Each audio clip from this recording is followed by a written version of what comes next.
And thank you to the Let RI Vote campaign for working with us on sponsoring this important legislation. Thank you also to Whip Kazarian. I always enjoy working on bills with Katie because I always know that they're going to be really good bills. You know, elections, I'm very passionate about elections.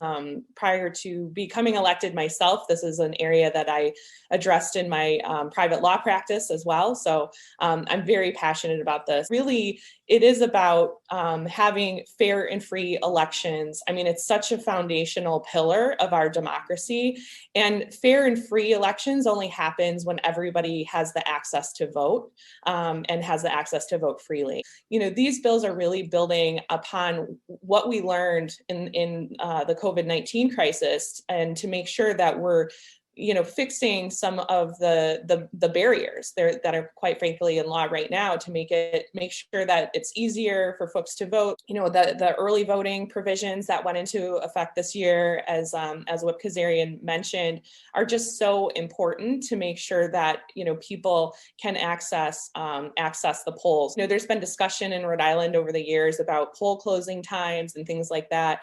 But really, people don't work a 9-to-5 schedule anymore. And so having access to vote at a time when it's convenient in the work-life schedule is how we're going to encourage more people to get out and vote. I think more people voting makes us have a stronger democracy. So I couldn't be more thrilled to work on this legislation with the coalition. And a special thanks to John Marion, because he has been just a passionate advocate for all of these issues for years. And so, we wouldn't be as far as we are in this conversation in Rhode Island without his advocacy.